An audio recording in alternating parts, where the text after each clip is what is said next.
இன்று அநேகருக்குள்ள கவலை, நான் ஜெபிக்கிறது ஒன்றுமே நடக்கவில்லை என்பதுதான். ஜெபிக்க வேண்டிய விதத்தில் ஜெபித்தால் எல்லாவற்றையும் பெற்றுக்கொள்ளலாம். இயேசு சொன்னார், ஒரு விதவை பெண்மணி தேவனுக்கு பயப்படாத, மனுஷனை மதிக்காத ஒரு நியாயாதிபதியிடத்தில் நியாயம் கேட்டு சென்றாள். அவள் இடைவிடாமல் கேட்டும் அவன் இவளை பொருட்படுத்தவில்லை. அவளோ கேட்பதை நிறுத்தாமல் தினமும் ஓயாமல் அவன் முன் நின்று கேட்டுக்கொண்டே இருந்தாள். அவள் தொந்தரவு தாங்காமல் அந்த நியாயாதிபதி இவளுக்கு நியாயம் செய்தான். இப்படியே பிதாவை நோக்கி என்னுடைய நாமத்தில் இரவும் பகலும் ஓயாமல் கூப்பிட்டு கொண்டிருந்தால் எல்லாம் நடக்கும் என்று இயேசு சொன்னார். மேலும் இயேசு பெறும் வரை கேட்டுக்கொண்டே இருங்கள், திறக்கும் வரை தட்டிக்கொண்டே இருங்கள், கண்டடையும் வரை தேடிக்கொண்டே இருங்கள் என்றார். இயேசுவின் நாமத்தில் விசுவாசத்தோடு பிதாவிடம் எதை கேட்டாலும் பெற்றுக்கொள்வீர்கள் என்று இயேசு வாக்கு பண்ணியிருக்கிறார். ஆனால் அவர் ஒரு நிபந்தனையும் கூறியுள்ளார். நீங்கள் என்னிலும் என் வார்த்தை உங்களிலும் நிலைத்திருந்தால் நீங்கள் கேட்டுக்கொள்வது எதுவோ அது உங்களுக்கு செய்யப்படும் என்று சொல்லுகிறார்.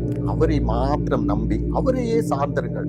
சுய பலத்தையோ உலகத்தையோ நம்பாமல் அவரில் விசுவாசமாயிருந்து அவருடைய வார்த்தைகளை கை கொண்டால் உங்கள் எல்லா விண்ணப்பங்களும் உங்களுக்கு அருளப்படும். ஆனால் கேட்பது தேவ சித்தத்தின்படியாக இருக்க வேண்டும். அழிந்து போகும் பூமிக்குரிய காரியங்களை நாடாமல் நித்தியமான காரியங்களுக்காக ஜெபிக்க வேண்டும். விடுபெற முடியாத பாவங்களிலிருந்து விடுபெற பெற்றுக்கொள்ளும் வரை விடாமல் ஜெபித்துக் கொண்டிருங்கள். இதற்கென்று இடைவிடாமல் இரவும் பகலும் ஜெபித்தால் தேவன் எதையெல்லாம் வெறுக்கிறாரோ அவைகளில் உங்களுக்கும் வெறுப்பை தருவார்.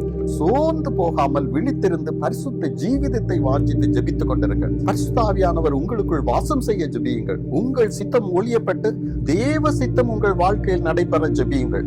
வெளிப்புற சரீர வியாதிகளை குணமாக்குவது பெரிய அற்புதம் அல்ல, உள்ளான மாற்றத்தை உருவாக்குவதுதான் உண்மையான அற்புதம். நான் விரும்புகிற காரியங்களை தாரும் என்று ஜெபிப்பதை விட்டு நீங்கள் விரும்புகிற விதமாக என்னை மாற்றுங்கள் என்று தேவனிடம் ஜெபித்து பாருங்கள். சாலோமோன் 1000 ஸ்தோத்திர பலிகளை செலுத்தினான்.